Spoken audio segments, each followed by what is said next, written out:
Selamat siang, selamat pagi, dan selamat sore untuk kita semua. Perkenalkan, nama saya Evil Palempangan dengan NIM 2019 31163 dari jurusan Teknik Informatika, mata kuliah Manajemen Teknik kelas B. Kali ini saya akan mempresentasikan proposal bisnis yang telah saya buat.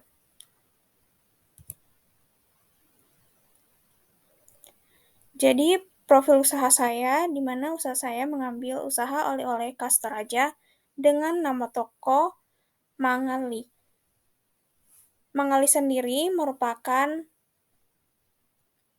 bahasa Toraja yang berarti membeli. Selanjutnya, ada pemilik yaitu owner. Ownernya adalah saya sendiri. Nama Ervil Palempangan, status mahasiswa, nomor HP tertera, dan berikut foto saya.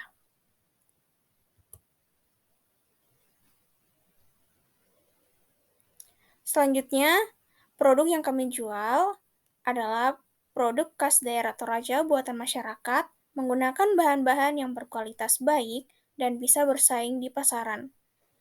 Di sampingnya ada gambar logo dari toko saya. Di sini ada tulisan nama dari toko, yaitu Mangali, dengan warna merah yang identik dengan warna suku Toraja. Lalu ada gambar rumah yang merupakan rumah adat dari suku Toraja yang dinamakan Tongkonan.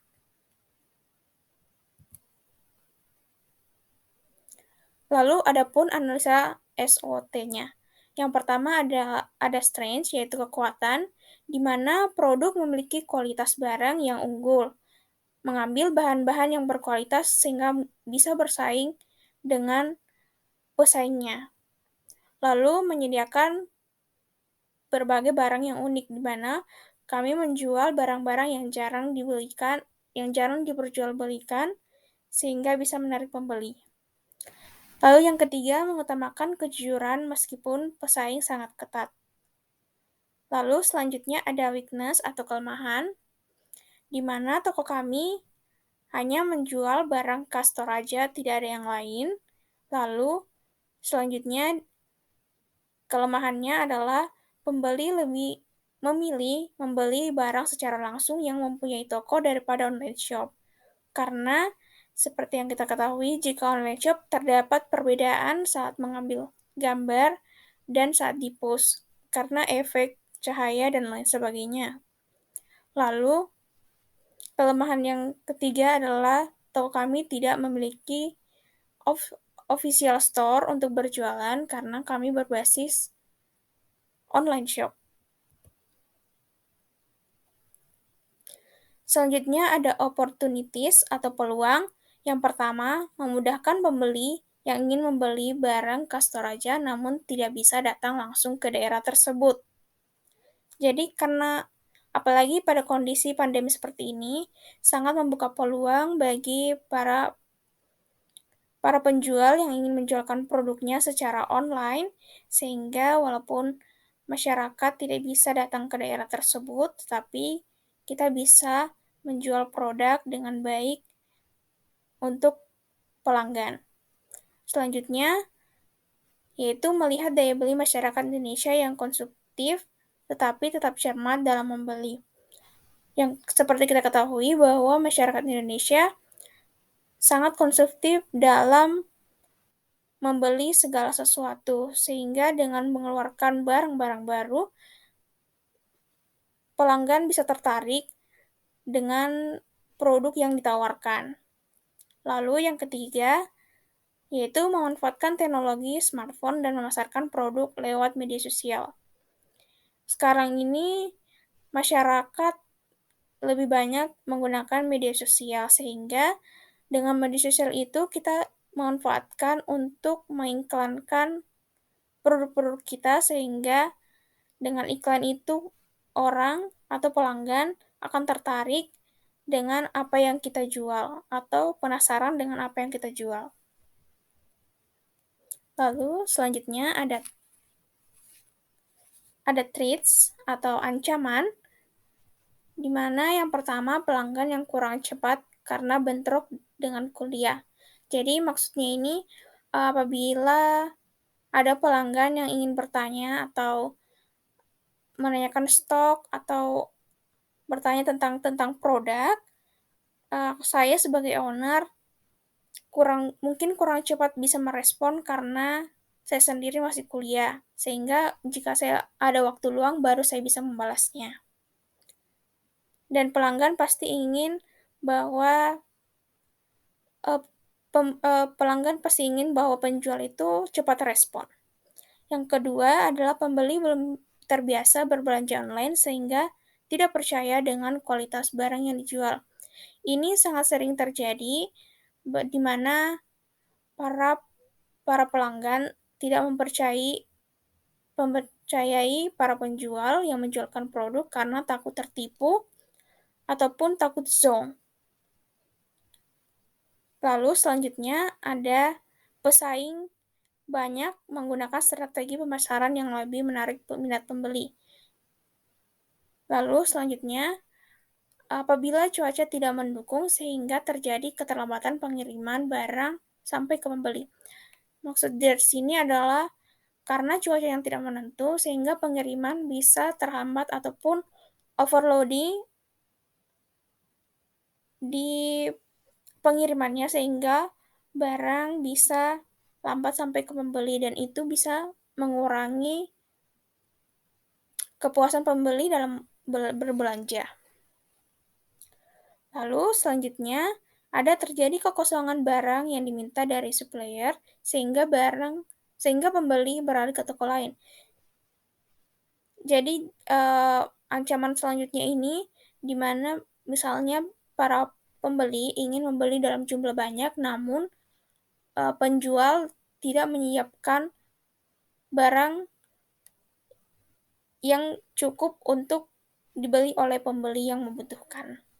Lalu yang terakhir adalah terjadi kesalahan alamat penerima barang dari pihak pengiriman paket. Jadi di sini bisa saja terjadi salah tulis atau salah pengiriman. Misalnya pengirim pertama kita kirimkan barang yang tidak sesuai sehingga itu dapat mengurangi kepuasan pembeli dalam berbelanja di toko kami. Selanjutnya ada rencana usaha dari toko Mengali.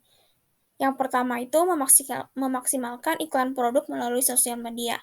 Karena sosial media sekarang ini sangat dimiliki dan sangat cepat beredarnya, sehingga dengan mengiklankan produk melalui sosial media, kami juga mengharapkan bahwa produk bisa dikenal oleh banyak pelanggan. Yang kedua adalah membuka reseller. Karena kami hanya online shop, dan jikalau kami memiliki online shop itu, dan banyak pelanggan yang berasal dari luar daerah lain dan memakan biaya ongkos kirim, jadi inilah fungsinya reseller. Reseller ini bisa membeli dalam jumlah yang lumayan banyak dan mereka jualkan kembali di daerah tertentu, sehingga jika ada yang ingin membeli pada daerah tersebut bisa menghemat ongkos kirim. Karena kita tahu bahwa dengan dengan ongkos kirim yang rendah itu bisa meningkatkan semangat pembeli untuk berbelanja. Yang selanjutnya adalah menjual produk yang lebih bervariasi. Jadi karena toko kami menjual produk yang hanya khusus oleh-oleh kastor aja, jadi kedepannya mungkin kami bisa menjualkan produk-produk khas daerah lain seperti Jogja, ataupun Makassar, ataupun Bugis, dan lain sebagainya. Lalu yang selanjutnya meningkatkan pelayanan kepada konsumen. Jadi kami men-treat pelanggan dengan sebaik-baiknya sehingga pelanggan merasa nyaman membeli di toko kami. Lalu rencana usaha yang terakhir adalah membuka off-store. Jadi jika online shop kami ini bisa berkembang dengan baik, maka pundi-pundi hasil keuntungan bisa kami buatkan official store sehingga pelanggan yang ingin membeli secara langsung dan melihat barang secara langsung bisa membelinya. Lalu selanjutnya ada analisa POAC. Yang pertama adalah planning. Planning sendiri pada toko kami itu memiliki visi dan misi, di mana visinya adalah menjadikan online shop dengan penilaian terbaik bagi konsumen. Lalu misinya yaitu memperkenalkan budaya Toraja kepada masyarakat luas. Yang kedua, memberikan kualitas terbaik kepada konsumen. Dan ketiga, menjamin barang sampai dengan selamat dan aman kepada konsumen.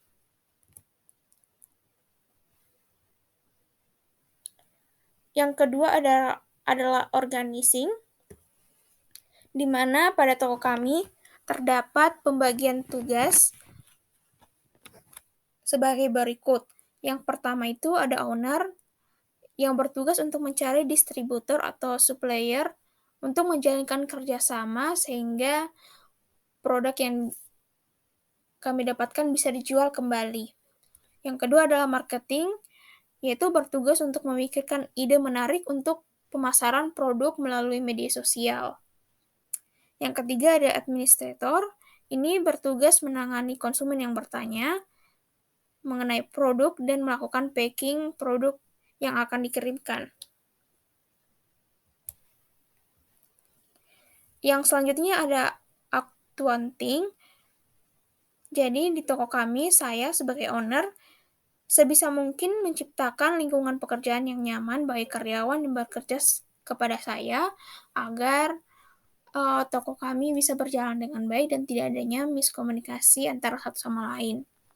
Yang kedua adalah produk yang kami jual pertama-tama akan ditawarkan kepada kerabat dan teman-teman.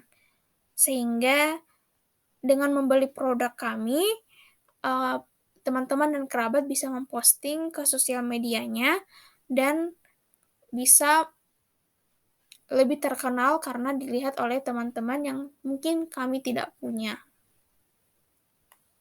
Lalu selanjutnya ada controlling. Jadi dalam usaha mengali ini, saya sebagai owner turun langsung dalam mengontrol usaha ini serta mengarahkan para karyawan dengan harapan agar usaha ini dapat berjalan baik sesuai dengan yang diharapkan.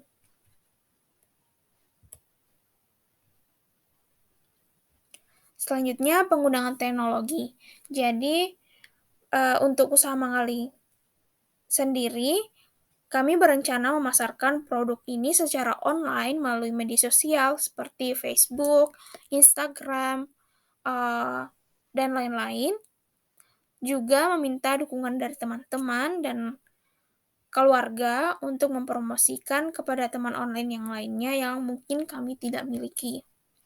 Lalu selain itu, untuk teknologinya sendiri dalam hal pemesanan, dapat memesan melalui website yang akan dibuat khusus untuk usaha ini, dan kami juga mencantumkan nomor WA untuk dapat melakukan pemesanan melalui WhatsApp ataupun Messenger dalam Facebook ataupun direct message dalam Instagram.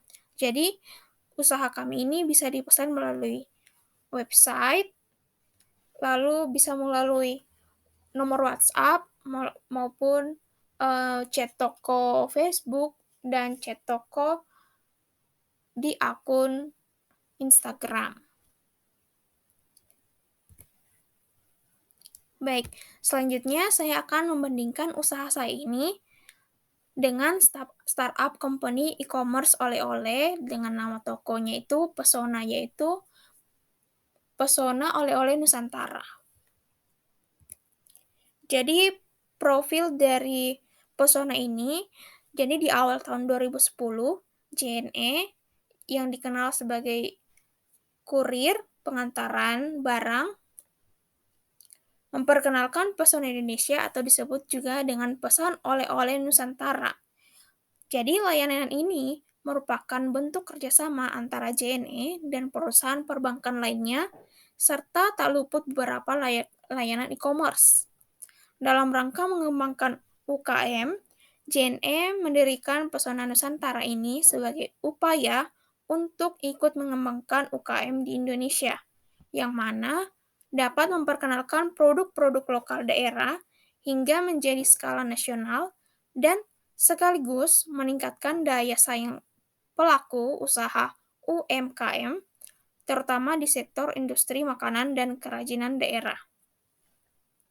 Lalu, pilihan makanan dari beberapa daerah di Indonesia yang dipromosikan oleh Pesona Nusantara sudah melewati uji coba hampir setahun, hingga aman dikonsumsi oleh pelanggan. Pesona Nusantara menghadirkan lebih dari 3.000 varian produk makanan khas di sejumlah daerah Indonesia yang bisa kita pilih.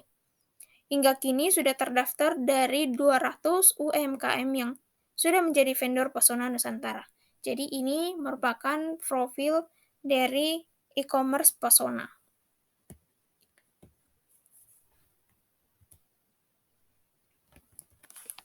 Jadi untuk pemesanan dari Pesona ini hanya bisa melalui website. Jadi dapat dilihat pada tampilannya di sini.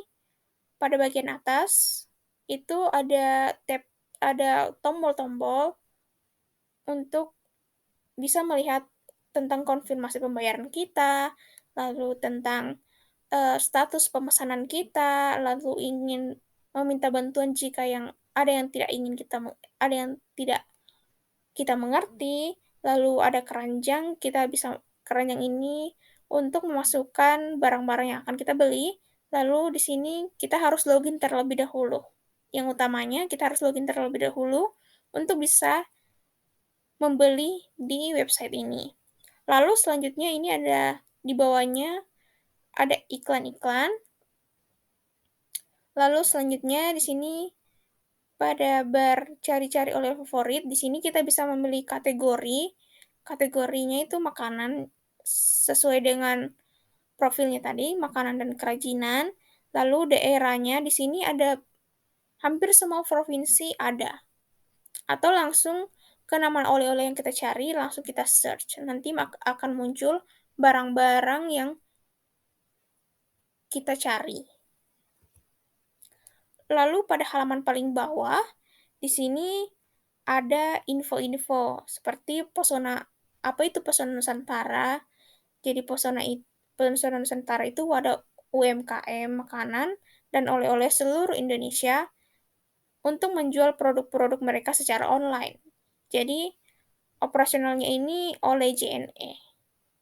Lalu jika mungkin ada kendala atau apapun bisa menghubungi kontak personnya. Di sini ada Pesona JNE di Jakarta Barat.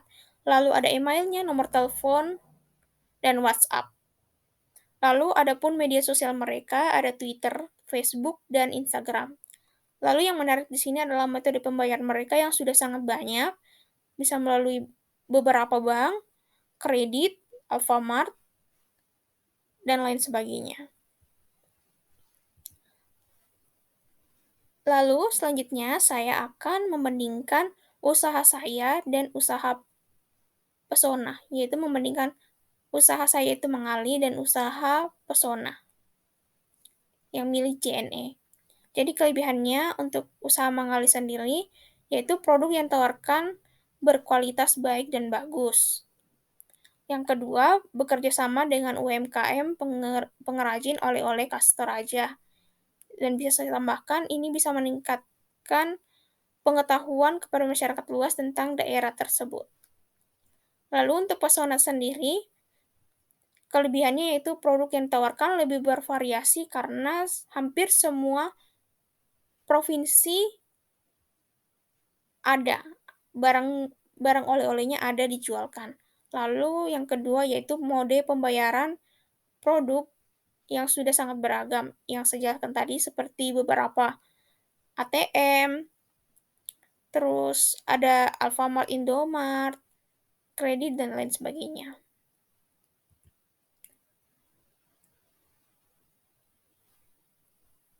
Lalu selanjutnya ada kekurangan.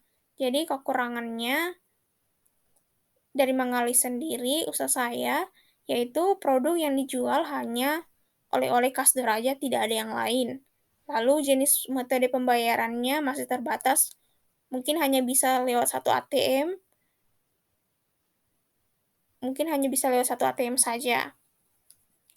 Lalu yang pesona kekurangannya, yaitu produk yang dijual hanya berfokus kepada makanan khas daerah, tidak ada yang lain seperti pakaian, ataupun aksesoris dan lain sebagainya. Lalu yang kedua, yaitu dalam hal pemesanan. Di sini pesona hanya bisa dipesan melalui website, tidak ada media yang lain. Jadi ini referensi yang saya gunakan untuk membuat proposal dan PPT saya ini.